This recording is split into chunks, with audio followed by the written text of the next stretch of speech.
¿Qué tal? ¿Cómo están? Bienvenidos a la redacción abierta de Intereconomía. Hoy es jueves, hoy es 18 de octubre de 2018 y hoy les tenemos preparado un programa especial, un programa en el que vamos a tener invitados inéditos, invitados que nunca han pasado por aquí. Por ejemplo, sin ir más lejos, vamos a tener a el escritor León Arsenal. No me digan que no es un nombre y un apellido bonitos. Y además, no me digan que no es un nombre y un apellido, León Arsenal, que no encaja a la perfección con el tipo de literatura, el tipo de bibliografía que hace este hombre, que hace León Arsenal. Es un libro, el que nos va a presentar este escritor, un libro con respecto del Imperio Español. Un libro en el que narra las batallas que libró el Imperio Español. Es un libro muy bonito, nos lo va a traer él, un libro blanco con una cruz de Borgoña o cruz de San Andrés cruzada. Es una bandera como dañada, que es una bandera de la antigua bandera de España, que es, como digo, la cruz de San Andrés. Y el libro relata y habla de las aventuras y de las desventuras de nuestro imperio y sobre todo de nuestros enemigos, de los combates del Imperio Español con todos sus enemigos, muchas veces, en muchos momentos de la historia, enemigos con los que se combatía de manera simultánea. Vamos a conocerlo a León Arsenal, vamos a conocer su libro y vamos a conocer un poquito más sobre el Imperio Español. Va a ser a eso de las 8 menos cuarto de la tarde aproximadamente. Antes va a estar con nosotros el presidente de UPyD, Unión Progreso y Democracia, Cristiano Brown. Es una formación que saben ustedes que fue muy importante en nuestro país y que está intentando volver a serlo.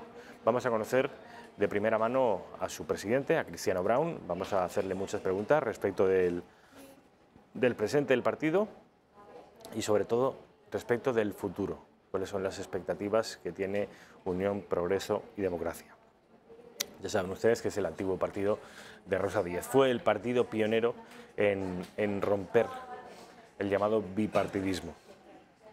Posteriormente llegaron otros partidos, saben ustedes, los conocen perfectamente, Ciudadanos y Podemos. Aunque es cierto que Ciudadanos llegó antes a la política catalana, llegó antes que la existencia de UPyD. UPyD es un año posterior a Ciudadanos, pero con respecto a la política nacional, UPyD fue el pionero en acabar en ese bipartidismo. Y me gustaría hablarles, antes de ya entrar en materia, antes de presentarles al presidente de UPyD, a Cristiano Brown, me gustaría hablarles de una iniciativa de El Pozo. Ya saben ustedes, la marca de cárnicos más importante de nuestro país, porque fue esta marca protagonista del Día de la Hispanidad en Bruselas, en la capital de Bélgica y también la capital de la Unión Europea. Están viendo imágenes ya de esa fiesta de la Hispanidad, de ese 12 de octubre en Bruselas, pues ya ven ustedes ahí un montón de invitados, numerosos cortadores de jamón, jamones del Pozo. La Embajada de España ante el Reino de Bélgica celebró el pasado día de la fiesta nacional una recepción de personalidades y autoridades en la ciudad de Bruselas, sede de gran parte de las instituciones de la Unión Europea y de la OTAN, en la que se han degustado productos tops de la gastronomía española, como jamón ibérico y el chorizo de la marca El Pozo. Están viendo ahí las imágenes. Entre los aproximadamente 1.200 invitados al evento, en el Museo de Arte e Historia de Bruselas, se encontraban embajadores de otros países, personalidades de la cultura, de la política y del sector empresarial español, belga y de las instituciones europeas. La fiesta nacional española conmemoraba el pasado 12 de octubre el descubrimiento de América por Cristóbal Colón en 1492. Hemos hablado largo y tendido en la redacción abierta de la efeméride. El Pozo Alimentación quiso sumarse a este acto de la Embajada, aportando sus soluciones de alimentación para que sean degustadas en la recepción oficial como alimentos típicamente españoles que forman parte de la llamada marca España. La marca El Pozo está presente en 8 de cada 10 hogares españoles y es la marca nacional más consumida. Esta compañía comercializa sus productos en 82 países de todo el mundo y su objetivo es seguir aumentando su cuota exportadora con alimentos adaptados a las exigencias de cada mercado. Bueno, pues ahí han visto ustedes las imágenes, están viendo ustedes esas imágenes de la Embajada española ante Bélgica, ante Bruselas, en la que acudieron, como ya les he explicado, algunos embajadores de otros países, políticos españoles y también embajadores, obviamente nuestro embajador en Bélgica. Vamos a ir ya, si les parece, con la publicidad para a la vuelta, inmediatamente después, además es una publicidad muy cortita, vamos a estar con el presidente de UPyD, Cristiano Brown. A la vuelta de publicidad, ya les digo.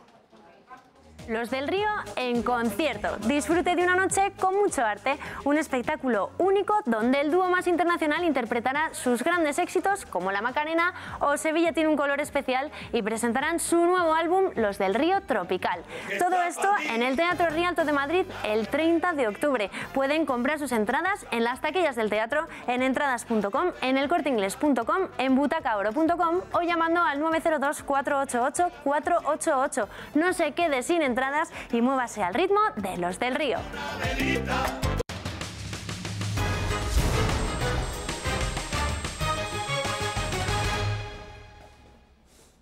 Pues ya estamos en la redacción abierta de nuevo, la redacción abierta de Intereconomía. Son las 7 y 8 minutos de la tarde, las 6 y 8 minutos en la Comunidad Canaria. Estamos en presencia, tal y como les anunciaba al principio del programa, de Cristiano Brown. Cristiano, ¿qué tal? ¿Cómo estás? Buenas tardes. Un placer estar aquí. El placer es mío, que hayas venido. Cristiano es el presidente de UPyD, de Unión, Progreso y Democracia. Yo no lo conocía personalmente, sí conocía, como ustedes conocerán, al partido UPyD. Si le parece, Cristiano, te voy a hablar de tú, ¿te parece? Perfectamente, porque estupendo. Además, sospecho que vamos a ser de la misma quinta, más o menos. Más o menos, seguro. Yo soy del 80, ¿tú? Yo del 81. Del 81, pues mira. Cristiano Brown, como digo, es el presidente de UPyD y si te parece, Cristiano, voy a preguntarte voy a hacerte algunas preguntas en relación al partido, en relación a ti mismo y luego abordamos juntos la actualidad, lo que ha dado de sí la actualidad política. Cristiano Brown, ¿hace cuánto que presides o que estás a las riendas de UPyD? Desde enero de 2017, o sea, ya más de un año y medio. Enero de 2017. Sí, a finales de enero. Antes estuvo Gorka Maneiro, ¿no es así? Efectivamente, fui parte de la dirección de Gorka y anteriormente estuvo Andrés Herzog, muy más conocido por el tema de Bankia, el caso Bankia, y Rosa Díez, que es así que ya conocen todos los telespectadores. Sí, sí, efectivamente. 2018. UPyD, ¿cuál es el momento? Porque los espectadores conocen a UPyD. Me dicen algunos compañeros cuando les decía voy a traer al presidente de UPyD, algunos compañeros que son periodistas me decían incluso, ¿pero UPyD existe?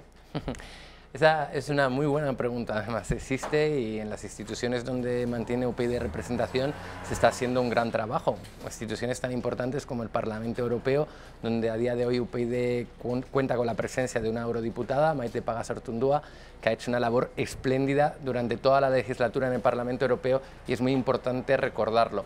Pero además estamos en muchísimos ayuntamientos trabajando para eso que nació UPyD, ¿no? Regenerar la democracia, regenerar la política, hacer un trabajo honrado y demostrarle a la gente que la política puede ser útil y que hay ciudadanos con voluntad política que realmente creen en lo que hacen, quieren mejorar la situación, quieren solucionar los problemas que tiene la ciudadanía, ¿no? Que a día de hoy la verdad es que vemos una política muy de propaganda, muy de cosmética, pocos hechos, mucha palabrería, mucho tweet, mucho eslogan, pero la verdad es que la política seria en España a día de hoy se echa de menos. Te referías antes, Cristiano, a los lugares en los que UPyD tiene representación. Tiene una eurodiputada, que es Maite Pagazaurtundúa, tiene concejales en diferentes ayuntamientos. ¿Y en comunidades autónomas le quedan diputados? No, nosotros lo que tenemos es estructura territorial en toda España, o sea, tenemos una organización implantada en todo el país, lo cual nos permite seguir diciendo con orgullo que somos un partido nacional, pero en representaciones regionales en comunidades autónomas a día de hoy no tenemos. No tenéis. Este es el presente de UPyD. UPyD es un partido que, como les he explicado a los espectadores, fue el primer partido, el partido pionero en acabar con el bipartidismo. Fue el primer partido que se coló entre esos dos grandes buques transatlánticos que son el PP y el PSOE. Podemos y Ciudadanos vinieron después, cuando ya la vía de agua ya estaba hecha por UPyD. UPyD, con aquellos tiempos de Rosa Díez, fue cuando su momento de días de vino y rosas. Luego todo el mundo sabe, no es ningún secreto, que UPyD atravesó y atraviesa seguramente por una travesía del desierto Ese es el presente. ¿Cuál es el futuro? ¿Para qué estáis trabajando? ¿Cuál es vuestro objetivo? Bueno, a ver, el futuro de UPyD está muy relacionado con el futuro de nuestro país, ¿no? Nosotros estamos muy preocupados por lo que está ocurriendo en España y lo que está ocurriendo en Europa. Y el futuro de UPyD va de la mano de lo que está pasando. Y nosotros tenemos que tener una opción seria para los españoles y para los europeos. Se juega mucho en las próximas elecciones europeas. Nosotros somos profundamente europeístas, sabemos que hay populistas y hay eurófobos que quieren destruir el proyecto europeo y UPyD tiene que estar ahí para plantar batalla, para no permitir que los populistas, los eurófobos triunfen. Y esa para nosotros es clave de la estrategia política. Pero también es clave defender en España un proyecto progresista que a día de hoy es capaz de salir por las calles de Barcelona con la bandera de España, cosa que un partido socialista o Podemos son incapaces. Nosotros, por ejemplo, estábamos ese 12 de octubre en la manifestación, en esa gran manifestación que hubo en Barcelona, y nosotros queremos decirle a los españoles, oiga, existen opciones progresistas, existen opciones que defienden un sistema público de pensiones, defienden la escuela pública, defienden la sanidad pública, pero a la vez defienden la integridad territorial del Estado y plantamos caras a los nacionalistas. Ese es nuestro proyecto de futuro, un proyecto que va ligado al futuro del país que queremos construir. Nosotros lo que echamos en falta a día de hoy en política es que la gente mire una España a largo plazo, que tengan visión de país, de qué va a ser de España dentro de 5, 10, 15 años. Aquí Pedro Sánchez, por ejemplo, está muy preocupado por el corto plazo de los presupuestos de 2019, además muy poco ambiciosos esos presupuestos, porque no quiere construir un país. Nosotros queremos un país más próspero, un país mejor, mirar al futuro y poner sobre la mesa, como UPyD hizo desde el primer día, ideas que sean buenas para el futuro de los españoles. Y ese es el futuro de UPyD, poner esas ideas en la calle, salir a defenderlas y lograr representación en Europa, seguir en las instituciones municipales y volver al Congreso de los Diputados. Es para lo que estamos trabajando. Creemos que nuestro proyecto político es bueno, creemos que las ideas que UPyD puso sobre la mesa en su día fueron acertadas, así lo demuestra que algunos pues más o menos intentaron copiarlas sin ni siquiera creer en ellas, y ya no hablo de las formaciones de la nueva política, incluso partidos del bipartidismo, de la vieja política han intentado copiarnos, pero para conseguir que esas ideas se hagan realidad hace falta convicción, hace falta voluntad política, hace falta creer en lo que defiendes, y eso UPyD desde el primer día lo hizo, lo seguimos haciendo, los que representamos institucionalmente a UPyD creemos en lo que hacemos y el día de mañana salimos a la calle a explicárselo a los españoles. Para nosotros, como decía al principio, es muy importante lo que se está jugando en Europa en las próximas elecciones. Te referías, hacías una referencia implícita, yo sospecho que a Ciudadanos.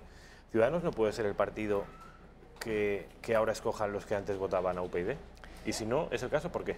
No, la verdad es que quise hacer una referencia al ámbito político en general de varios copiando ideas de UPyD. El otro día escuchaba al Partido Popular hablar de la gestión de la sanidad y la educación como competencia del Estado, algo que nosotros llevamos proponiendo desde que nacimos como partido. A ver, Partido Ciudadanos tiene bastante representación a día de hoy, tiene un papel importante en la política y se tiene que dejar de pensar en una estrategia partidista y pensar también en ese futuro de país a largo plazo. Y ahí quizás tenemos más diferencias. Es verdad que Rivera apostó por ser exclusivamente un partido liberal y nosotros seguimos defendiendo lo bueno de la socialdemocracia a la vez que defendemos ideas liberales. Creemos que estamos en el siglo XXI, la ciudadanía está capacitada para entender proyectos políticos que puedan saber sacar lo mejor de cada ideología. Nosotros en UPyD no nos avergüenza defender ideas de la socialdemocracia y a la vez ideas liberales y progresistas. En fin, yo creo que ahí es la principal diferencia, pero creo que en una situación como la que está España, como la que está Europa ahora mismo, los partidos tienen que entenderse. Me refiero a los partidos en general. Por ejemplo, los constitucionalistas deberían entenderse con lo que está ocurriendo en Cataluña y no cada uno jugar su estrategia partidista, que es lo que estamos viendo. Ni siquiera los independentistas y separatistas se pelean entre ellos, pero es que los constitucionalistas tampoco están unidos. Cuando nos estamos jugando algo tan grande, deberíamos de pensar menos en nuestro interés, en nuestras siglas, en nuestros partidos, y pensar más en los españoles, en el futuro, en el proyecto que queremos construir. Y eso es lo que nosotros... en cierto modo no sé si nos diferencia, pero sí que lo tenemos muy claro desde la dirección del partido y desde todos los trabajadores y las personas que están a día de hoy colaborando con UPyD. Con respecto al nicho de mercado, por llamarlo, por utilizar términos de mercadotecnia política, con respecto a la bolsa de votantes que pudieran ser votantes potenciales de UPyD, parece que están brotando en los últimos meses una serie de partidos que podrían situarse en el mismo espectro ideológico. Es decir, estoy hablando de partidos que por aquí también han pasado, como por ejemplo Decide, Centro Izquierda Nacional, ahora Plataforma, de Gorka Maneiro, o Izquierda en Positivo. Son todos partidos que se declaran y se afirman de izquierdas, pero, tal y como hizo UPyD, que fuisteis los pioneros, indudablemente nacionales, es decir, no tentados como el Partido Socialista y no digamos Podemos por cantos de sirena independentistas. ¿Nueva competencia en el mismo espectro? Bueno, no sé si nueva competencia. A ver, que haya debate político en España es positivo, que haya, en cierto modo, lo que has venido a llamar competencia es positivo. A nosotros, aparte de un legado político que tiene UPyD, que no lo tiene prácticamente nadie, por no decir nadie, en nuestro país, tenemos un partido implantado a nivel nacional y es con lo que trabajamos a día de hoy. Yo respeto mucho el trabajo que hacen los demás, pero considero que las siglas Unión, Progreso y Democracia tienen todavía mucho que aportar al panorama político español, sobre todo por lo que hemos conseguido, ¿no? Esa, por ejemplo, labor que ha hecho UPyD en regeneración democrática, esa labor que ha hecho UPyD para plantar cara a los que quieren romper España, no la ha hecho ningún otro. Creo que la buena política se demuestra con hechos, la buena política la está implantando UPyD desde que nació. Nosotros estamos muy orgullosos de nuestro proyecto y yo respeto todos los proyectos políticos, pero creo que en un siglo XXI como el que vive España no te tienes que encasillar, sino que tienes que ser capaz de dialogar con todo el mundo, tienes que ser capaz de querer lo mejor para los españoles, pero el problema que ha tenido siempre, y principalmente en la izquierda, es que son incapaces a veces de hablar entre ellos, ¿no? Y creo que a día de hoy tanto la sociedad como la ciudadanía nos exige algo más, ¿no? Nos exige un poquito más de humildad a los partidos políticos, un poquito más de esfuerzo, de convicción en las ideas que defendemos, y creo que es lo que nosotros estamos defendiendo desde siempre, desde Unión, Progreso y Democracia.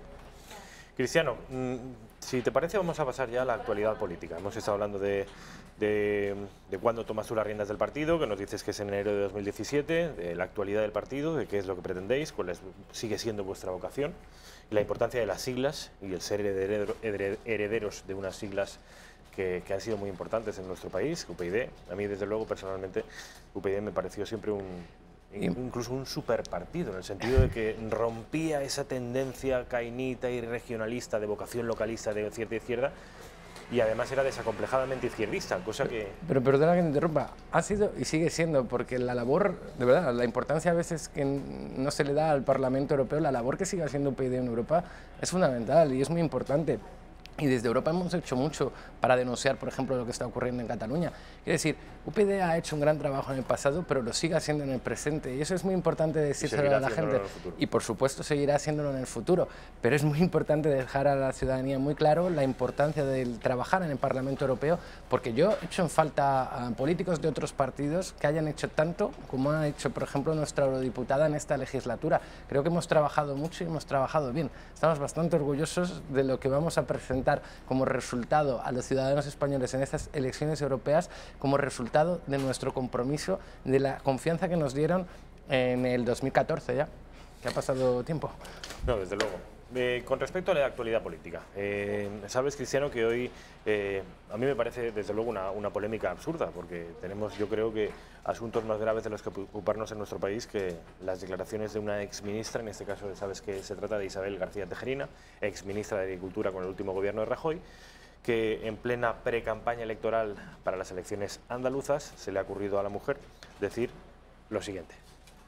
Me preocupa cuando ves el deterioro del sistema educativo, cuando ves comunidades autónomas, ¿no? Donde pues, en Andalucía te dicen, por poner un ejemplo, que lo que sabe un niño de 10 años es lo que sabe un niño de 8 años en Castilla y León. O sea, el deterioro, ¿no?, de la educación en algunas comunidades autónomas, tanto como que los niños de Castilla y León aventajan en 2 años a los niños de Andalucía. Lo digo simplificando, pero es más o menos de este orden. Claro, tú cuando un niño va a formarse, le estás dando capacidades para que el día de mañana tenga su futuro en sus manos, para que tenga aspiraciones y las pueda cumplir.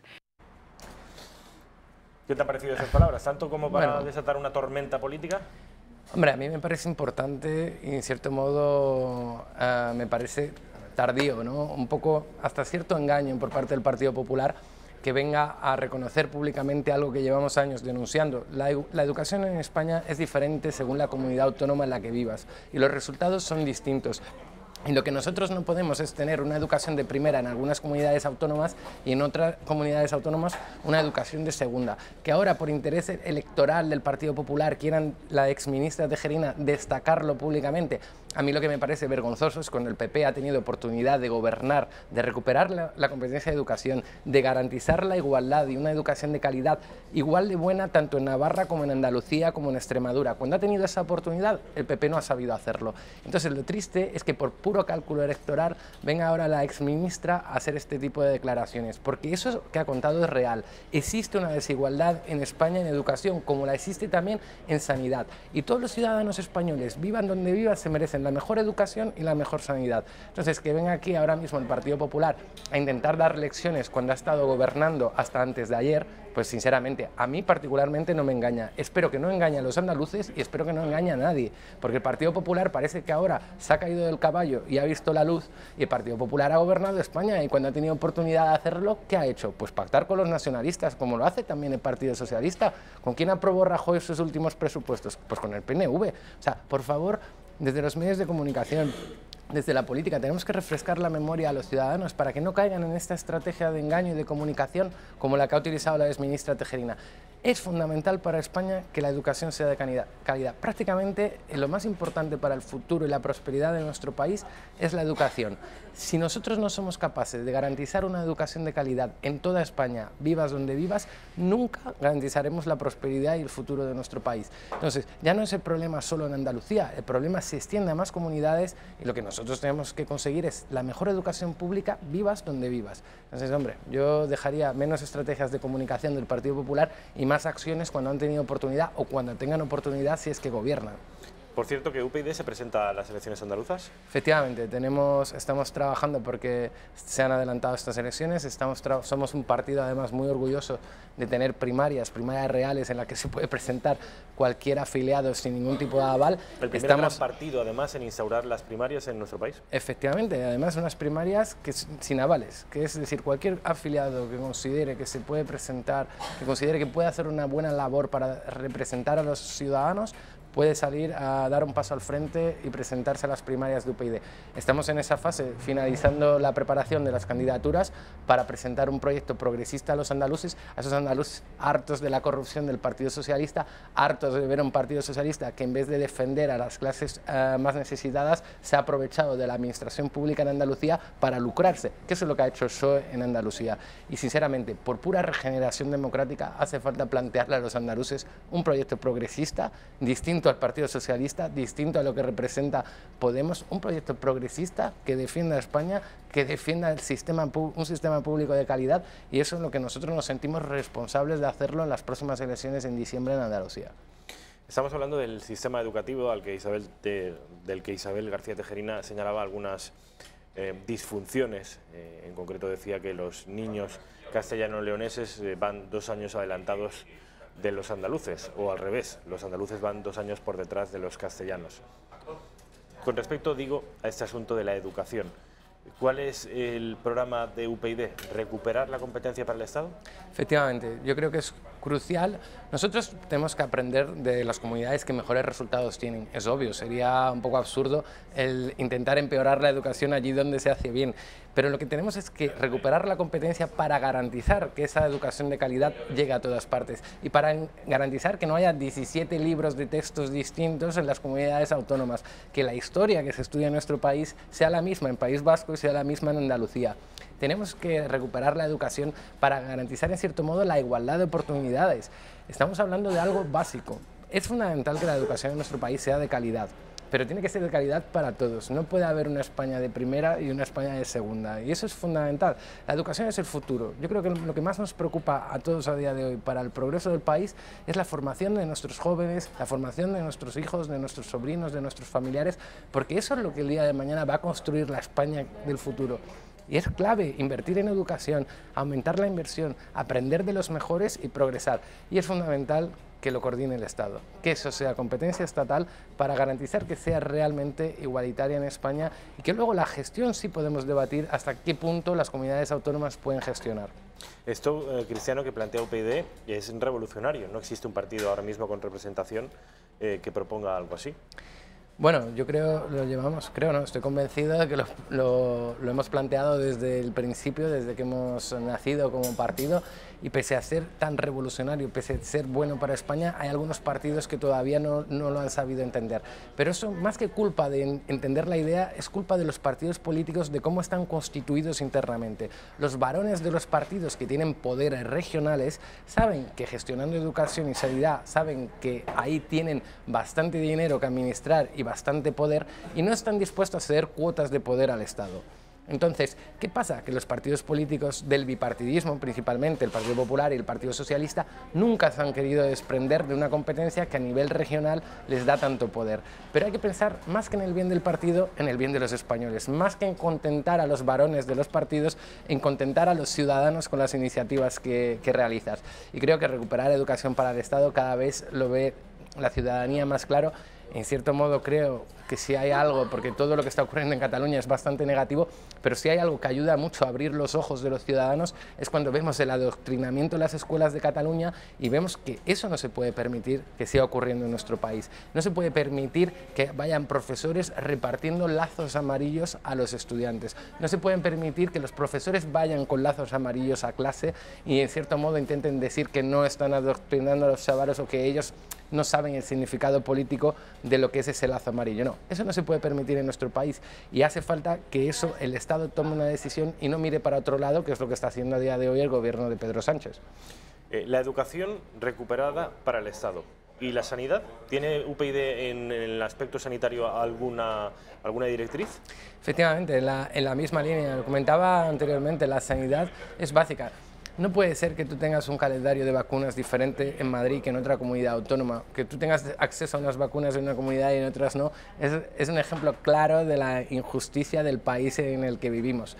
La sanidad tiene que ser de mejor calidad en todas partes y lo que no podemos permitir es que siga en este sistema que, por ejemplo, la sanidad andaluza es posiblemente una de las que más maltratadas está. Pero claro, es como si fuera mañana la ministra Tejerina y dijera, comparase la sanidad andaluza con la sanidad de otra comunidad autónoma. Esto es evidente, yo creo que lo entienden todos los ciudadanos. Nosotros aspiramos a la mejor sanidad pública en todo el país, pero también es algo tan básico del estado de bienestar. Es uno de los principales pilares que tenemos del estado de bienestar. Yo creo que la ciudadanía en general está muy orgullosa de la sanidad pública que tenemos y quiere que mejore, sobre todo además la atención a los propios profesionales, ¿no? Las condiciones de trabajo, pues yo creo que eso sí que lo tiene que abordar el Estado.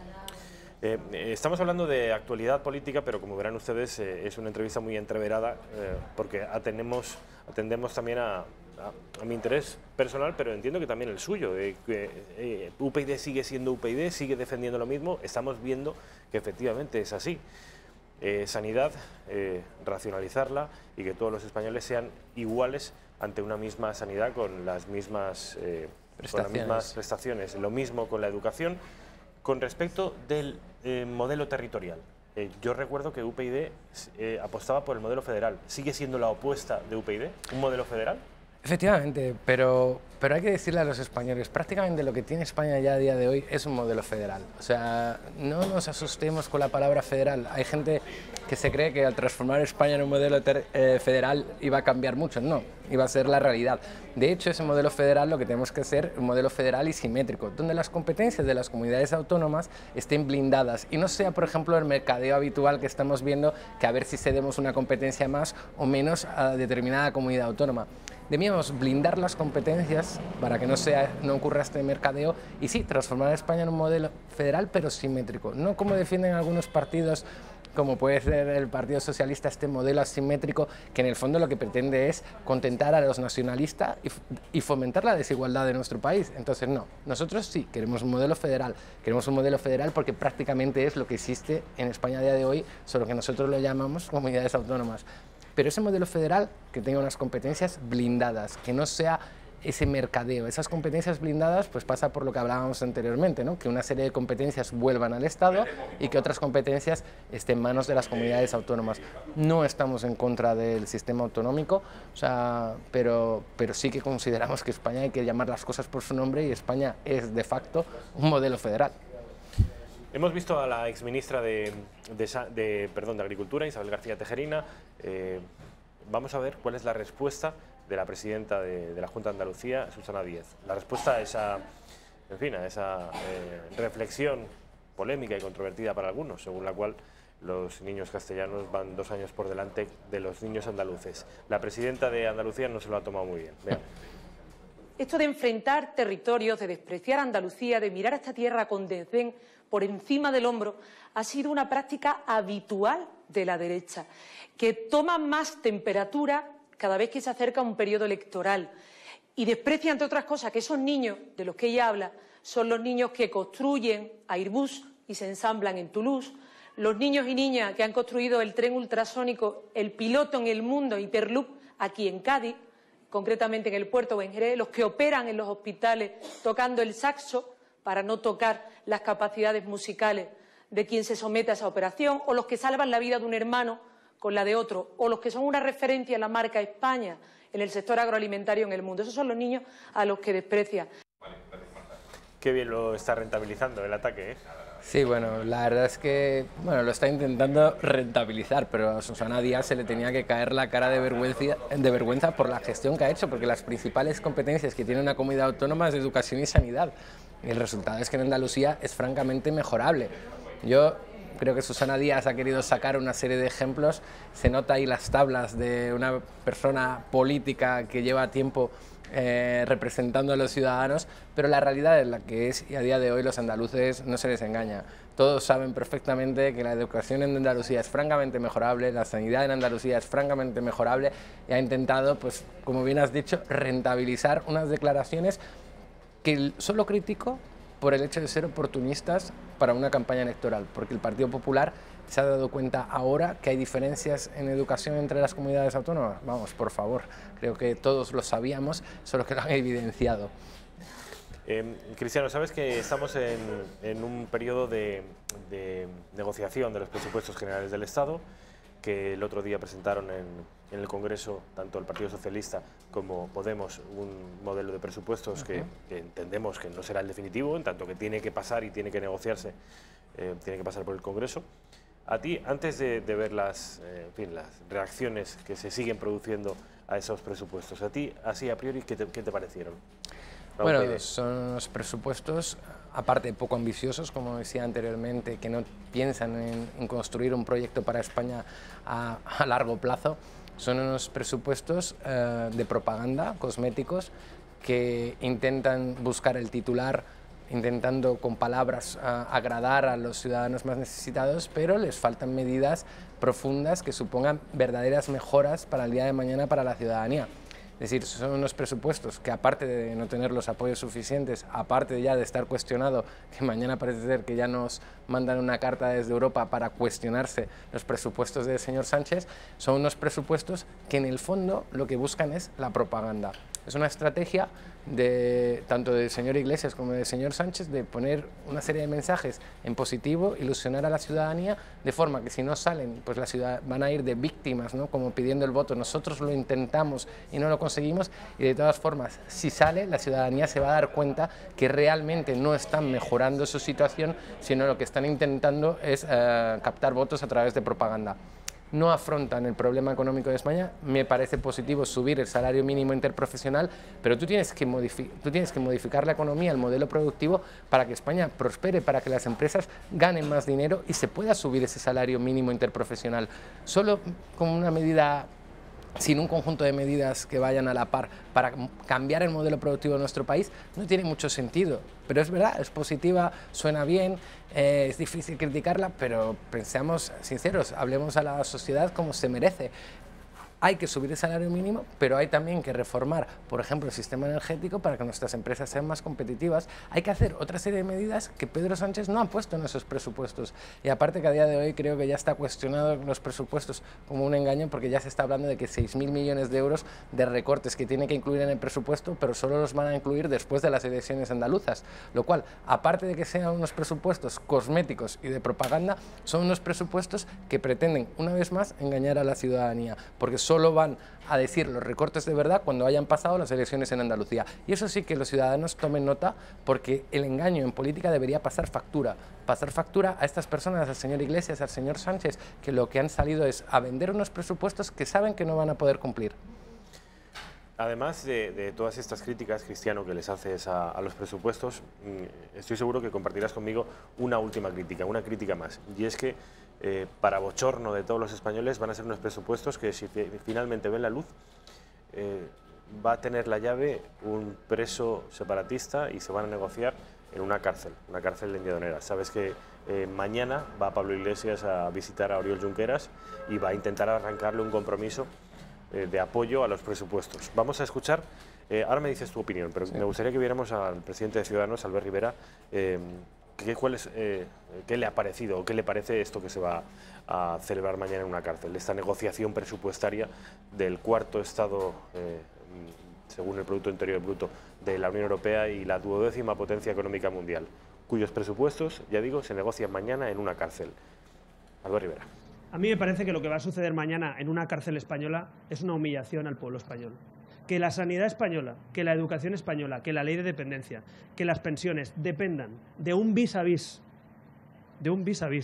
entre Junqueras e Iglesias es una humillación al pueblo español. No hay derecho que Sánchez nos someta a esta humillación. Basta ya, basta ya. ¿Hay derecho a que Junqueras tome las decisiones por 47 millones de españoles cuando ha intentado dar un golpe de Estado? ¿Hay derecho que Iglesias se convierta en el emisario de Sánchez precisamente para que Sánchez siga a cualquier precio en la Moncloa? Yo creo que es inaceptable, es una humillación para el pueblo español y desde luego una irresponsabilidad. ¿Qué van a pensar también en otros países cuando vean que los presupuestos generales del Estado se negocian en una cárcel? Oiga, señores que están en prisión procesados por delitos ni más ni menos que de rebelión o de sedición. Pues miren, no me lo imagino en otros países de Europa. Estaba indignado Albert Rivera. Cristiano, yo entiendo que tú también debes estar indignado con cómo se está desarrollando todo esto, ¿no? Efectivamente, además comparto muchas de las palabras del señor Rivera y creo que lo comparten muchos españoles, ¿no?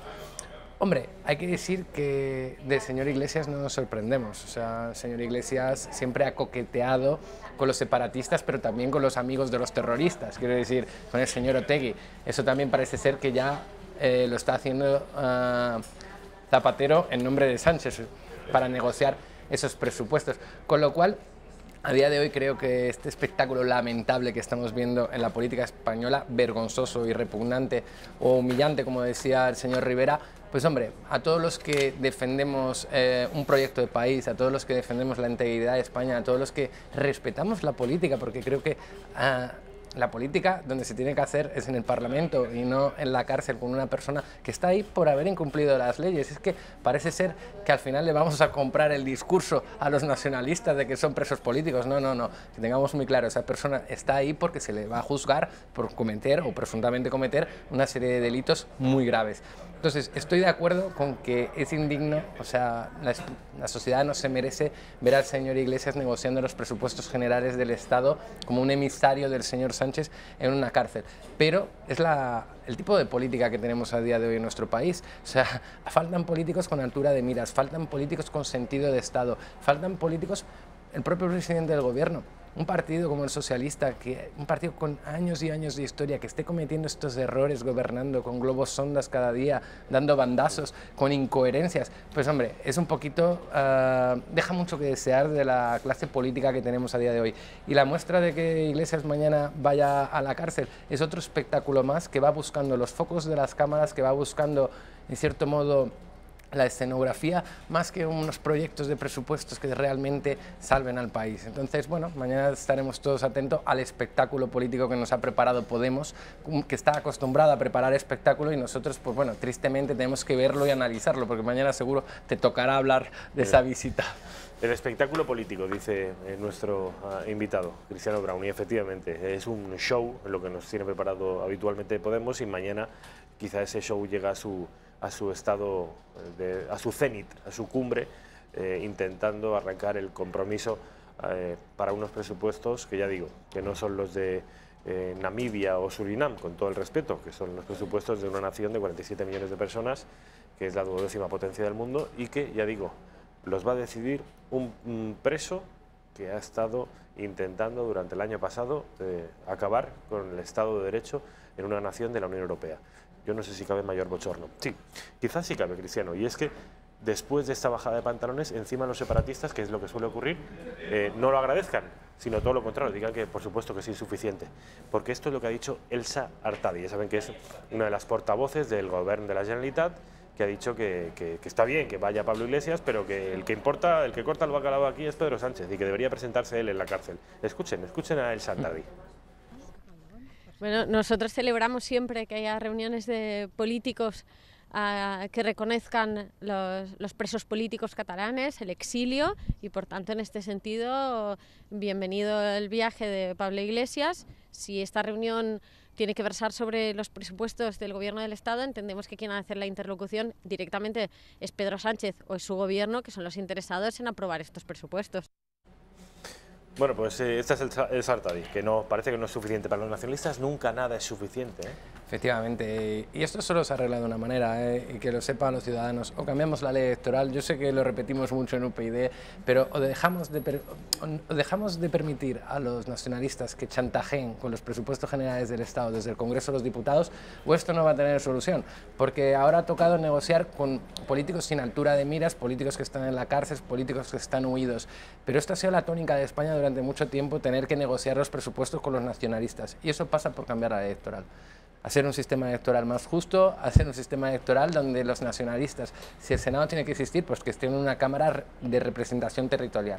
Entonces, ellos mañana negociarán con RC en la cárcel, pero todavía está el señor Puigdemont, que tiene la última palabra desde Waterloo, con lo cual esto no tiene, todavía queda mucho recorrido, y al final también tendremos que ver si sale todo a la luz de la negociación con los herederos de ETA, ¿no? Los herederos del proyecto político de ETA, a ver qué pasa exactamente con estos presupuestos generales del Estado. Lo triste es que lo tenemos que ver, y tenemos un presidente del Gobierno que no piensa en España y piensa en seguir en la Moncloa, que es el único objetivo del señor Sánchez, es verse cada día más, un día más, para él ya es un logro en el Palacio de la Moncloa. Y mientras tanto, pues nos avergüenza a todos. La última pregunta, Cristiano, nos tenemos que marchar, pero me gustaría hacerte una pregunta porque creo que eres la persona más indicada para responderla, en tanto que presidente de UPyD, un partido que ya saben ustedes que desde la izquierda ha sido, desde la izquierda y desde la derecha, de los partidos más hostiles, más abiertamente hostiles al separatismo que ha habido en nuestro país.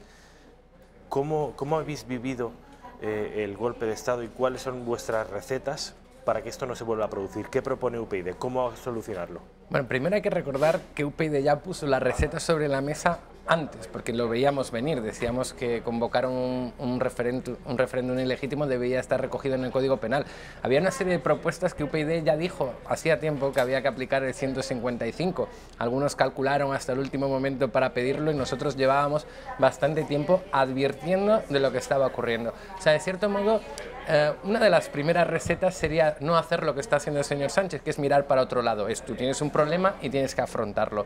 El 155 no vale única y exclusivamente para disolver al Gobierno de Cataluña. Se puede tomar el control de una serie de competencias para garantizar, por ejemplo, que no haya adoctrinamiento en las escuelas, para garantizar, por ejemplo, de que los Mossos d'Esquadra estén respaldados por el Gobierno y no pase lo que ha pasado, que Torra, presidente del Parlamento, presidente de la Generalitat, haya echado a los CDRs encima de los Mossos d'Esquadra, lo cual es inaudito. Entonces, el 155 se podría aplicar para garantizar que una serie de cosas funcionaran en Cataluña y se recuperara en cierto modo el sentido común, ¿no?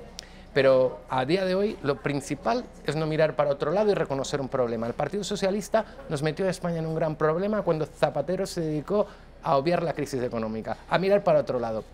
Y Pedro Sánchez está haciendo exactamente lo mismo con Cataluña. Está mirando para otro lado, está jugando a un doble juego ambiguo. Hoy digo que soy constitucionalista y defiendo la Constitución. Mañana estoy pactando con los separatistas que me pagan el alquiler de la Moncloa. Entonces, este doble juego a Pedro Sánchez le va a salir caro. Pero no solo a Pedro Sánchez. Lo triste es que nos va a salir caro a todos los españoles. Porque el problema cada día que pasa se va complicando.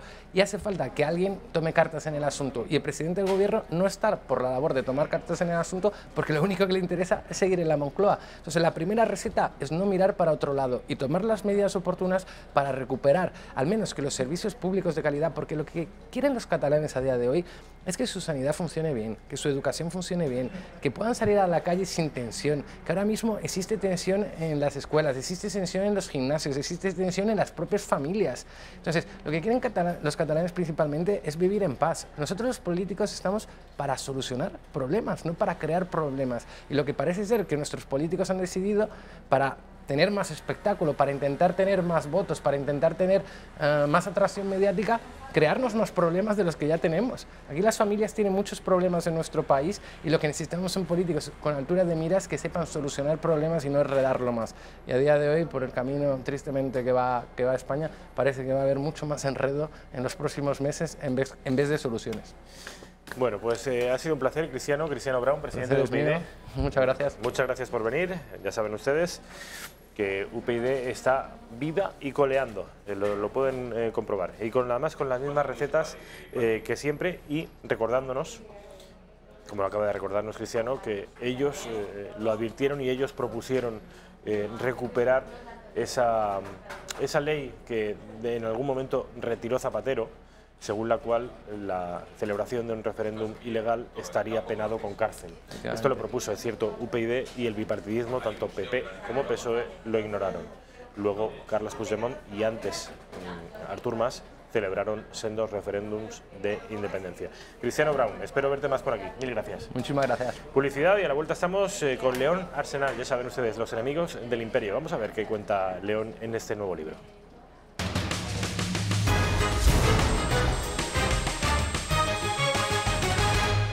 Pues ya estamos de vuelta en la redacción abierta de Intereconomía, son las 19:51, las 8 menos 10 de la tarde.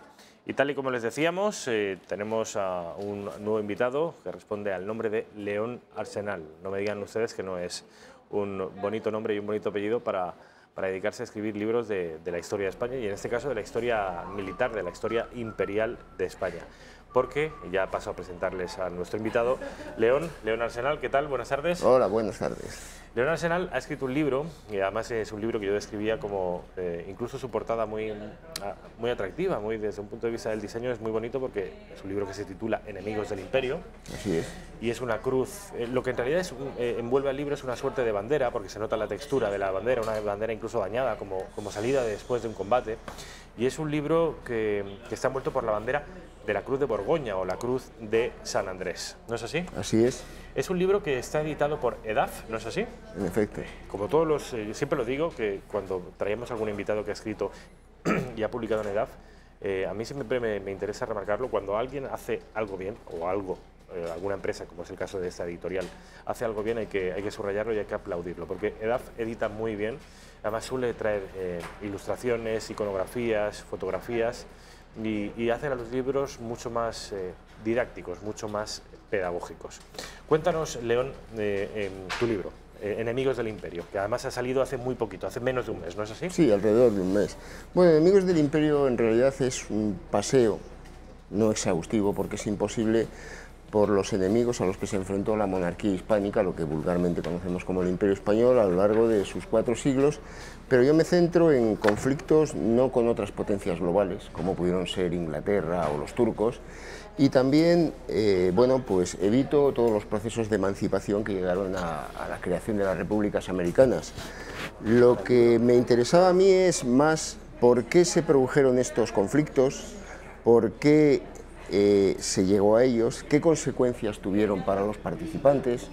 Quería abandonar esa visión rancia que heredamos del romanticismo, de que hay pueblos más bravos y pueblos más mansos, aunque es verdad que hay culturas más guerreras, pero los conflictos se producen normalmente porque la gente no tiene otro remedio que chocar.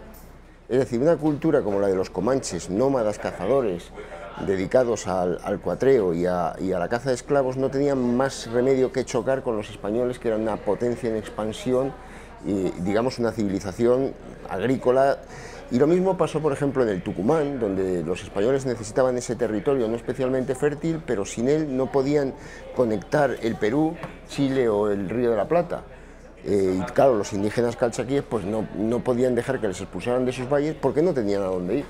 Entonces, voy sucesivamente viendo qué pasó, qué se produjo, y también algo que me interesa mucho, y es el efecto carambola de cómo los conflictos pueden llegar a salpicar por ese efecto carambola a pueblos muy lejanos o a producir sucesos que no esperaríamos. Por ejemplo, en los conflictos del papado, que entonces no se llamaban los Estados Vaticanos, se llamaba la herencia de San Pedro, y el Imperio Español, o el Imperio a secas de Carlos V, llevaron al saco de Roma.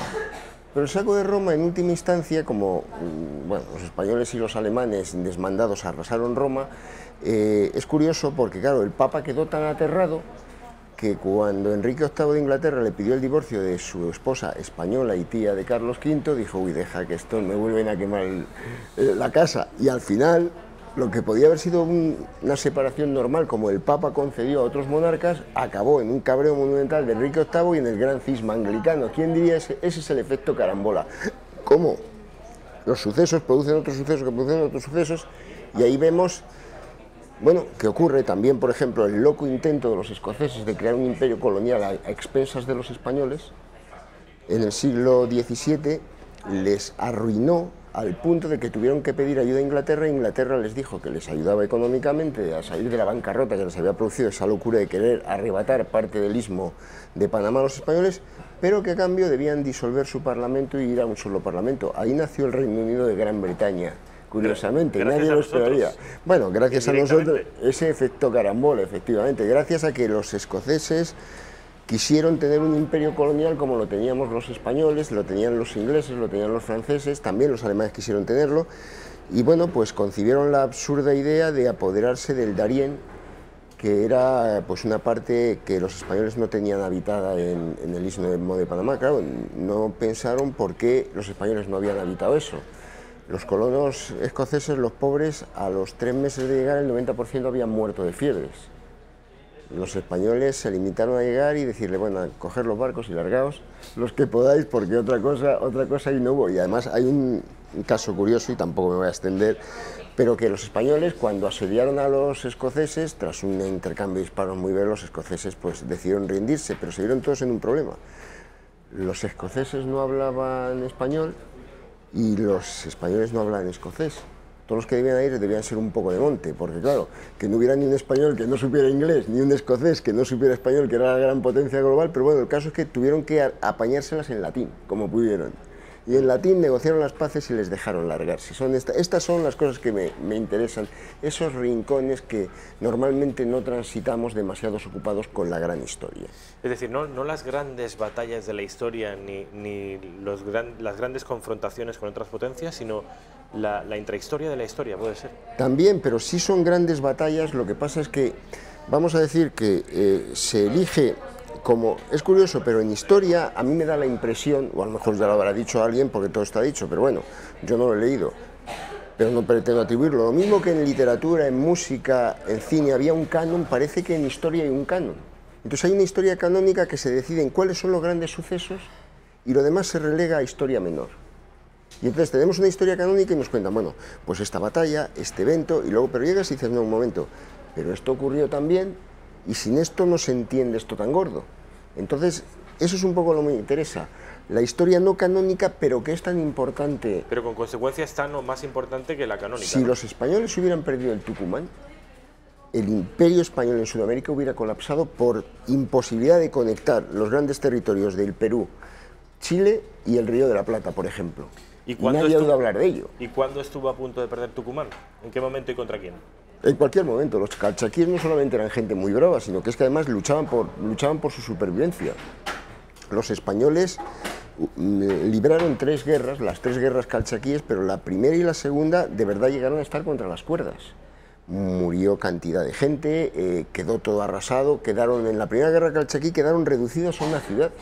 Tuvo que acudir Francisco Aguirre, que era todo un veterano que ya vivía retirado en Chile, tuvo que acudir al auxilio con sus propios medios del Tucumán. En esa guerra tan tremenda perdió a 2 de sus hijos. En fin, fue algo terrible. Si hubiera colapsado eso, precisamente Francisco Aguirre fue el primero que se dio cuenta de que o se establecía una buena conexión entre esos territorios de esa época todavía primitiva, al principio de la conquista, donde todo el mundo estaba obsesionado por encontrar imperios, o eso no se desarrollaba como una organización viable. Porque claro, o sea, si tú no logras conectar el Río de la Plata, la actual parte de Argentina, con Perú por tierra, estás acabado. Son una serie de islas en territorio enemigo. Eso es imposible. Entonces, muchos sucesos no se explican si no conocemos esa historia que no es la canónica, no es lo que se ha decidido que es el troncal, lo que todo el mundo debe conocer. ¿De cuándo a cuándo? ¿Cuál es la primera batalla o la primera anécdota o la pequeña historia que cuentas y cuándo es la última? ¿Cuál es el recorrido cronológico? ¿El siglo de oro? No pretendo hacer un recorrido cronológico porque voy saltando, porque para mí la divulgación histórica no es historiografía, es más bien narrativa. Es decir, yo estoy contando las cosas de forma amena, no estoy obligado a dar todos los datos, puedo a veces hacer digresiones y reflexiones que un historiógrafo no se puede permitir porque ha de exhibir los datos, pero claro, la historiografía es más exacta pero es más árida, no es divulgación histórica, pero abarco desde comienzos del siglo XVI, por ejemplo, contando, yo qué sé, la entrada en Tucumán se produce rápidamente, o por ejemplo las peripecias de Guerrero, el renegado que se hizo maya y gracias a sus conocimientos sobre las tácticas militares españolas consiguió que los mayas se las pusieran muy difíciles a los españoles en el Yucatán. Y acabó a finales del siglo XIX lo que algunos llaman acertadamente el pequeño imperio, que es lo que quedó después de la emancipación, contando una historia muy desconocida y terrible, que es la de los esclavistas, la de los negreros. Cuando se abole la esclavitud, en España aparecen una serie de negreros que se dedican a traficar con esclavos ilegalmente hacia Cuba y Puerto Rico, untando a las autoridades. Los capitanes generales de Cuba se hacían ricos a base de cobrar un duro por cada esclavo que dejaban pasar de Matute. Además, sospecho que esos negreros eran en gran medida empresarios y burgueses catalanes. En realidad, había muchos catalanes, pero es que es una cosa curiosa. Yo los coloco como enemigos del imperio en una categoría que es terrible, que son esos enemigos interiores llamados las oligarquías. Entendido la oligarquía como un grupo que se debe más a ellos mismos y a sus intereses que a los de la nación en los que están incluidos.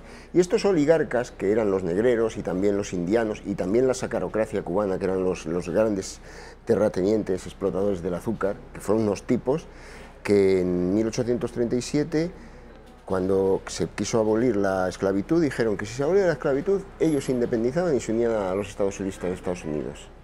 Y aquí tragaron. En el mismo caso, cuando los sacarócratas de Haití le dijeron lo mismo, Robespierre pronunció aquella famosa frase de sálvese el honor y piérdanse las colonias. Aquí prefieren salvar las colonias y perder el honor.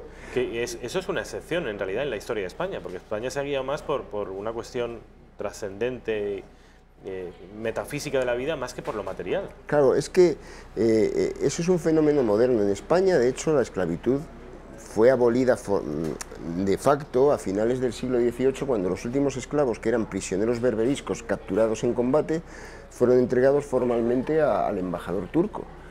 Pero luego ahí, cuando empezaron los sacarócratas cubanos empezaron a revolverse, se empezó a mandar toda una clase empresarial para combatirlos, y empezó este fabuloso negocio en el cual estaba untada, por supuesto, Isabel II y toda su familia. Fue un negocio vergonzoso. Había una cosa que se llamaba, que era el Partido Negrero, que era un lobby al que pertenecían Sagasta y otros políticos corruptos, que presionaba contra la abolición de la esclavitud. Al mismo tiempo había un movimiento antiesclavista.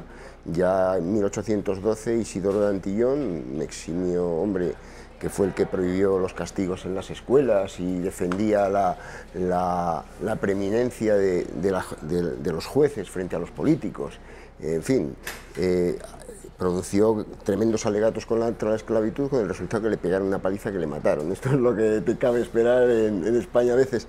Pero volviendo a lo que decías, no, es que hay un caso curioso. Los negreros, que estaban ligados, y no eran exactamente a los indianos eran los españoles que tenían negocios en Cuba. Y que muchos de ellos volvían luego a Asturias, a Cantabria. A eso voy. Ocurrió una cosa que casi no se conoce en nuestra historia. Cuando se produce la primera gran guerra de independencia cubana, coincide con la Revolución La Gloriosa, en el 1868, y hay muy pocas tropas en Cuba. Y entonces estos tipos pues tenían las de ganar, pero se les ocurrió decir que iban a expropiar las tierras a los españoles. Entonces estos individuos levantaron todo un ejército paramilitar de 30.000 animales que se llamaban los voluntarios del orden, que hicieron una guerra de paramilitar que frenaron totalmente a los insurrectos cubanos, pero que eran tan bestias que cuando el gobierno español mandó un general español a negociar con los insurrectos un estatuto de autonomía, lo mataron directamente.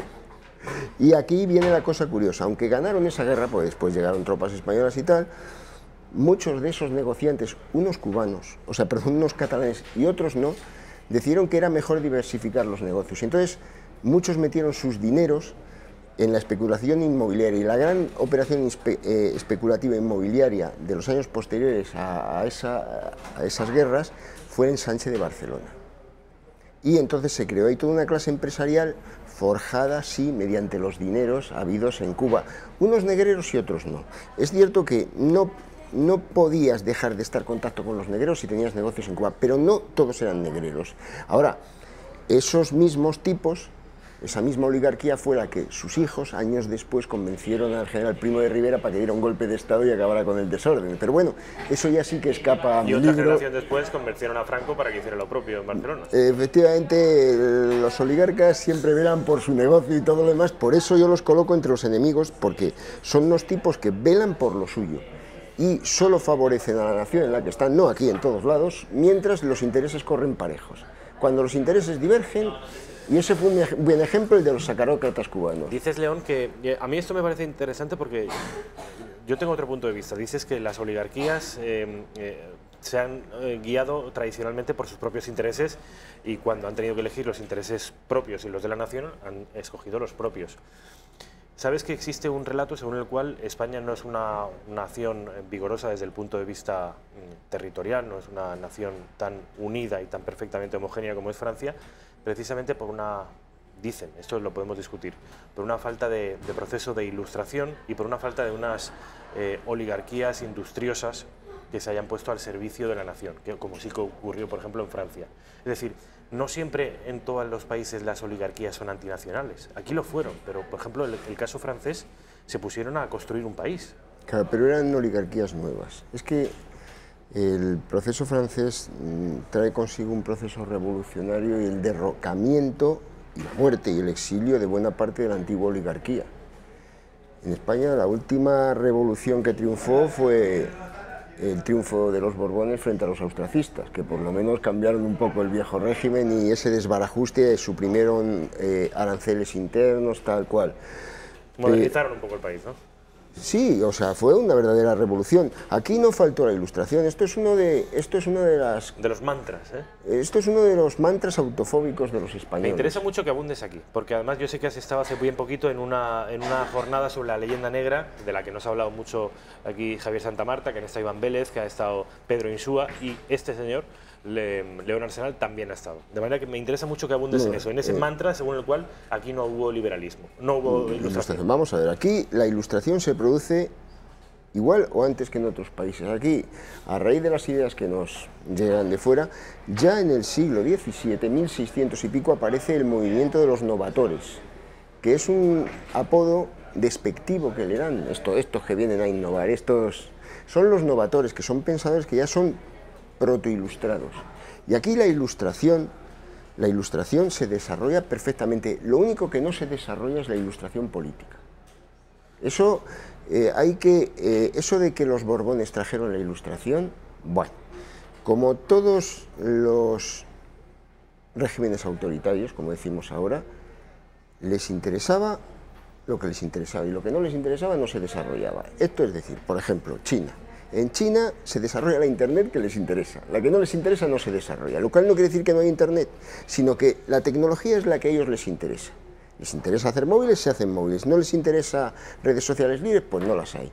Los Borbones, hubo una ilustración y además se vio en todos los órdenes y se vio incluso en América y se vio una ilustración ideológica. Yo lo insisto, cuando los comanches propusieron a los españoles aniquilar a los apaches lipanes, las autoridades de Nuevo México y de Texas aceptaron encantadas, pero el rey Carlos III, cuando le llegó la propuesta, dijo que de ninguna de las maneras un Estado ilustrado podía permitirse métodos como el exterminio de todo un pueblo, y lo prohibió. ¿Por qué? Porque la Ilustración ya había llegado. Lo que no había llegado era la Ilustración política, por eso se habla del despotismo ilustrado. Pero también es el mismo... O sea que aquí sí que somos excepcionales respecto a otros países de Europa. No. Una falta de ilustración política. No, también eso tampoco la hubo en Alemania. Esto, cuando se llega a las guerras carlistas, se llega en dos grandes bloques. Los países donde por la vía pacífica, porque ya han tenido una revolución en el siglo XVIII, como son los ingleses, no, perdón, los ingleses la tuvieron en el siglo XVII, cuando cortan la cabeza a Carlos II. Los primeros de todos. Claro, pero luego a partir de ahí una evolución pacífica, porque ahí aparecen esas fórmulas políticas modernas, lo que decían los ingleses, que es la base de las democracias, que decía que no le puedes permitir al rey que te quite un penique, porque si le permites que te quite un penique, le estás dando permiso para que te quite todo. O sea, que las leyes son las leyes, o por vía violenta en Francia, pero hubo unos países como Prusia, como Austria, como España, que no desarrollaron fórmulas, no desarrollaron una ilustración política, donde el régimen era el despotismo ilustrado. Luego vendría el turbulento 19 con otras convulsiones y cambios de bando y tal, pero la ilustración existió. Pero ese siglo XIX a Alemania le da una nación. Es Sí. decir, no fue el desastre que tuvimos aquí. No, aquí el problema es que España se sume en la catástrofe de las guerras carlistas, que es una catástrofe porque es todo un siglo de violencia. La primera guerra carlista, que se llamó la guerra civil, hasta que vino... Aquí las guerras civiles se llaman la guerra civil hasta que viene otra guerra civil y te quita el nombre, hay que ponerle otro nombre al anterior. La guerra carlista fue una animalada que costó 200.000 muertos solo en combatientes, más todos los civiles que murieron. Eso son cifras parecidas a justo lo que un siglo después se vivió en la guerra civil del 36. Y a partir de ahí ya no paró. Yo soy de los que opinan que la guerra civil, esto que dicen, la guerra civil empezó en el 36 y en el 34. Empezó en el 34, pero en el 1834. A partir de ahí se enfrentaron dos bloques mentales, ideológicos, y a partir de ahí se han seguido matando, y esto es como la guerra del Peloponeso o las guerras mundiales, con episodios de paz, pero es la misma guerra, lo que pasa es que de vez en cuando se descansa. Pero hay una continuidad, van cambiando los bandos, se van realineando, pero siempre es el enfrentamiento entre dos posturas antagónicas y que no parecen ser capaces de reconciliarse. Pero eso ya es entrar en otra historia, porque podría haberlo puesto. O sea, sí. El gran enemigo de España es el guerra civilismo, ¿no? O sea, estamos siempre prestos a matar al vecino antes que a otros. O sea. Y aquí sí que ves una característica propia y excepcional de los españoles. ¿Somos particularmente cainitas? No, los rusos también lo son. Los rusos también han estado todo el día matándose entre ellos. Sabes que ha habido, sobre todo en relatos negrolegendarios, y Ortega de vez en cuando caía en esto, que nos comparaba a nosotros con los rusos, a los dos extremos de Europa, dos naciones, pues eso, con problemas, incluso también con Turquía se nos ha identificado muchas veces. El proceso, sí, bueno, pero eso es parte, eso lo decía, creo que era Voltaire, que los españoles eran los turcos católicos, pero eso era un término despectivo. Se nos puede comparar con los turcos en el sentido de que sufrimos el tópico, yo ya lo dije y lo digo. La visión que tienen algunos del norte de Europa sobre los españoles es simplemente que la humanidad divide el mundo en dos ejes y todo lo que está al sur y al este de ellos es por definición más bárbaro. Entonces a nosotros nos ven, hagamos lo que hagamos, habrá norteeuropeos que nos verán con unos tíos con patillas y con navajas, pero no nos podemos quejar, si es que los españoles o los italianos cuando... Turquía está llena de turcos laicos, que beben más hasta tumbarnos, pero la imagen del turco es la imagen del tío con el turbante, la mirada aviesa, el bigotón y la cimitarra, y no nos la podemos quitar, y los turcos no son así. Bueno, habrá algún turco por ahí que respondería a la imagen al menos ideológica, ¿no? Y aquí ¿no? hay toreros también, pero vamos, Sí, bueno, y aquí todavía hay quien le raja a la mujer porque ha mirado más de 2 segundos a otro, pero quiero decir, no es ese el prototipo del español. Yo creo que... ¿Hay que convivir con eso? O sea, ¿tú eres partidario de que...? No, lo que pasa es que hay una especie de vanidad negativa que nos llega a decir que nosotros somos especiales. Nosotros no somos especiales. Nosotros somos hijos de nuestras circunstancias históricas y nosotros hemos sufrido una serie de procesos y somos hijos herederos y a veces víctimas de esos procesos, pero el material humano es siempre el mismo. O sea, aquí ahora volvemos a estar a la greña, afortunadamente solo de palabra, pero durante la transición se vio un esfuerzo, yo tengo la suficiente edad para haberlo visto, se vio un esfuerzo por cerrar trincheras. Pero quiero decir, pero son procesos, son dinámicas. Y no creamos que la vida es fácil en otros países. Italia es un país de reciente creación que vive grandes tensiones, donde el Estado ha perdido el control en parte de su territorio, en la práctica, en el sur. En Francia e Inglaterra sufren, o en Suecia, sufren un problema de zonas y guetos donde directamente no existe el control. Entonces, es que nos creemos la bomba. Pero luego nos creemos lo peor, que es otra especie de vanidad negativa un poco absurda. Es que somos lo peor, pero ¿por qué no somos ni lo mejor ni lo peor? Podemos ser, como todo el mundo, a veces lo mejor y a veces lo peor, pero nunca estamos aquí ni nunca estamos aquí. Eso es algo que mientras no nos quitemos esos tópicos y esos rollos españoles, o sea, es que es muy fácil ponerse en plan generación del 98 y decir que nos ha llevado a la ruina el carácter español. No nos ha llevado el carácter español a la ruina, lo que nos ha llevado son los mal gobierno, la corrupción, el fanatismo, la locura y la incultura. Eso es lo que nos lleva a la ruina, no nuestra idiosincrasia. Pero qué agradecido y qué divertido es hablar de la idiosincrasia de uno, claro, y del ser de España. Es que eran literatos todos. Pero esto es como el paisano que se emborracha y la lía y luego te dice, no, yo es que soy así. Claro. Dices, pues quédate en tu casa. O sea, tú no eres así, te da por ser así. Por los españoles es un poco, o sea, es muy literario. Al principio me has dicho que sí que creías en cierto espíritu nacional, de según qué naciones siempre les mueve. Efectivamente, pero esto está ligado a la cultura. La cultura española del siglo XVI era una cultura muy guerrera, pero por una serie de circunstancias. La cultura española, en tiempos de Carlos II, por razones que todavía no están del todo explicadas, se produce una verdadera epidemia de violencia en España parecida a la que sufren ahora México o Colombia. La gente se mataba por la calle, la población descendió. O sea, cuando llegaron los Borbones prohibieron llevar espada al pueblo porque es que la gente no... O sea, tú lees si es que había muertos por las calles todos los días, por las razones más nimias. Conservamos los documentos de cómo un tipo le dice a su hermano, que se busque un poco de trabajo, y va al otro y lo mata, porque se lo ha dicho en público. Cosas de esas. Entonces, pero yo me niego a pensar que, por ejemplo, los mexicanos son especialmente violentos. Socialmente se han sumido en una epidemia de violencia que los tiene abismados, pero eso pasó en España a finales del siglo XVII. Entonces, la cultura española es a lo que vamos, la cultura, no la idiosincrasia, la cultura española era guerrera. O sea, tú no crees en una vocación genética, tú crees que el contexto cultural lo determina absolutamente todo. Vamos a ver, todavía esto está muy sometido a estudio y desde luego hay gente que nace con más predisposiciones, pero como colectivo, quiero decir, esto, y voy a dar un ejemplo muy claro, es como el buen gusto. Tú antes ibas con traje y zapatillas y te tiraban piedras, y ahora la gente va con zapatillas y es parte de la moda actual.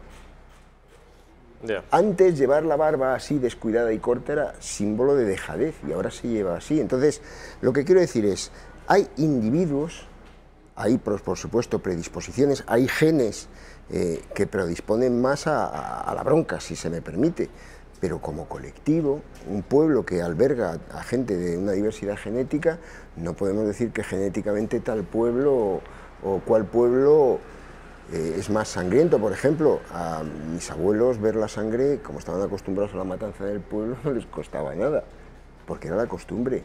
A mí ver degollar a un cochino me dan los 7 males. Sí. Leo, vamos a irnos a publicidad un momentito, es solo un minuto, y enseguida estamos de vuelta con León Arsenal y este libro, Enemigos del Imperio.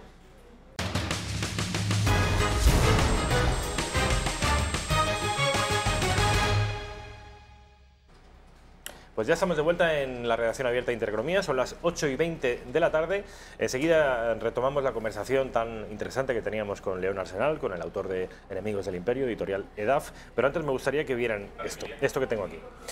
No sé si pueden distinguir aquí el escudo constitucional de España y en unas letras grabadas en plata un mensaje, Constituciones Españolas. Es una serie de facsímil de las constituciones que en nuestro país han sido, desde la de 1812, la Pepa, a la actual. Porque en estos tiempos de incertidumbre que vivimos, lo más positivo que nos ha ocurrido a los españoles en los últimos años es que hemos vuelto a descubrir quiénes somos y cuál es nuestra historia, nuestra memoria y nuestra identidad. Una forma excelente de acercarse a todo eso es que somos a través de nuestras constituciones, las 7 constituciones que durante los siglos XIX y XX han expresado el alma de una sociedad. El Grupo Intereconomía le ofrece un precioso álbum con unas ediciones muy cuidadas y un texto de interpretación. No deje pasar la ocasión de adquirir esta edición limitada, que será un gran regalo para usted y los suyos, al precio de 99 €, gastos de envío incluidos para la península. Para envíos a Baleares, los gastos serán de 10 €. Canarias, Ceuta y Melilla, 15 €. Recibirá su pedido en un plazo máximo de 48 horas, en 2 días. El pago se realizará contra reembolso en efectivo a la entrega del paquete. Puede realizar sus pedidos en el teléfono 91-616-2464, lo están viendo en sus pantallas, o en el correo electrónico club@intereconomia.eu, indicando nombre y apellidos, dirección completa, código postal incluido y teléfonos de contacto, preferiblemente móvil. No deje pasar esta oportunidad.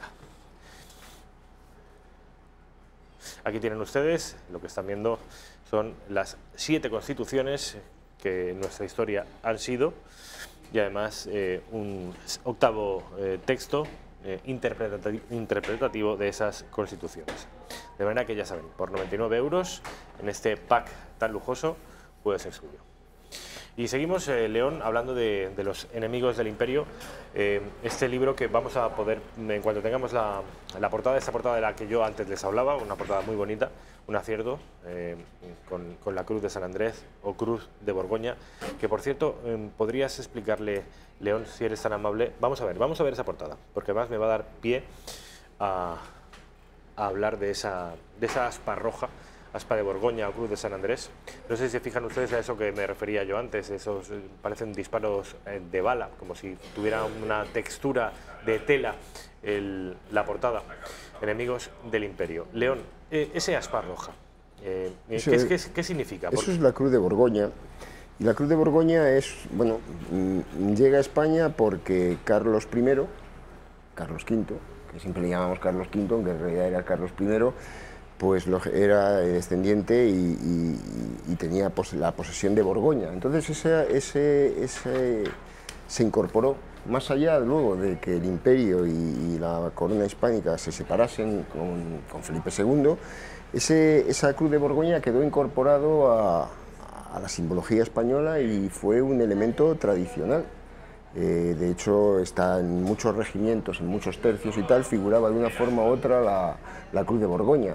Y ahí se mantuvo, está presente por ejemplo en los escudos de los dragones de Cuera, en muchas unidades militares, y es el símbolo militar español por antonomasia, y de hecho es el símbolo español porque hay que recordar que antiguamente no existían banderas como tal. La bandera española actual de hecho es otra bandera que en realidad es un guión de marina. Es una bandera, es un guión de marina y se creó para distinguir a los buques españoles de otros buques borbónicos, porque claro, en un tiempo que los franceses, los españoles, todos eran borbones, tenían que acercarse a tiro de piedra para ver si la bandera era de amigo o enemigo. Entonces se creó esa bandera que con el tiempo se incorporó primero de manera informal y después ya de manera formal se convirtió en tiempos de Isabel II en bandera española, cuando ya las banderas cogen el auge que tienen hoy en día. Esa bandera o Cruz de San Andrés, muchos espectadores, los más mayores, la identificarán como, seguramente te lo digan, como la bandera del Requeté. Es la bandera de los carlistas, de la boina roja durante la Guerra Civil. Claro, y dirán, pero este señor León nos está contando que es una bandera mucho más antigua, porque luego la reivindican los carlistas y durante el régimen de Franco es una bandera omnipresente. Porque es la mala uva española. Y porque no, pues me vas a permitir, pero pasa lo mismo que con el águila de San Juan, un símbolo tradicional, pero que fue adoptado por el franquismo. Si aquí en España pusiéramos leyes para evitar que la gente se apropiara de los símbolos de todo, no acabarían convirtiéndose símbolos nacionales en emblemas partidistas. Llegó un momento en que los carlistas lo adoptan y de repente pasa a ser bandera de una facción. A mí me parece eso deplorable porque es privar a toda la nación de símbolos y además símbolos gloriosos para pasar a ser parte solo de una facción. Pero bueno, como aquí, y luego no hacemos intención de... La Cruz de San Andrés ha sobrevivido a eso, aunque todavía el partido o algunos de los partidos carlistas se presentan, tú ves las papeletas y el Partido Carlista lleva la Cruz de San Andrés. Pero por ejemplo el pobre Águila de San Juan, que viene de los Reyes Católicos, pues no ha sobrevivido al franquismo. Entonces está absolutamente contaminada. Estamos produciendo un vaciamiento de la simbología nacional que me parece terrible, porque claro, en un momento además tan necesaria la simbología nacional. Es que el simbolismo bebe de algo real y se traslada. Entonces, claro, si alguien se apropia de eso, directamente lo pervierte, lo contamina y deja a la gente huérfana. Pero bueno, esa es la razón, sin entrar ya en disquisiciones, esa es la razón sencillamente de que aparezca un símbolo de tanta raigambre. Bueno, pues ha sido asimilado por una facción política sin que nadie le haya impedido eso, ni nadie... Pero es muy común esto en España. Ahora existe también la costumbre en España de que se presentan gente como somos el sindicato, no sé qué, usted no es un sindicato de nada, un sindicato tiene que estar formado por trabajadores, pero la gente se monta y dice, somos el sindicato de estudiantes. Dices, bueno, no puede haber un sindicato de estudiantes, porque un sindicato, la ley dice claramente lo que es un sindicato de trabajadores y por cuenta ajena, pero ¿qué pasa? Que es ese simbolismo que tienen también las palabras, sindicato, te lo aprovecho, estaba dando simplemente un ejemplo, pero es un paralelismo entre marcos mentales. Claro, pero exacto. Entonces, en España no hay coto a que la gente se apropie de palabras, de frases, de personajes.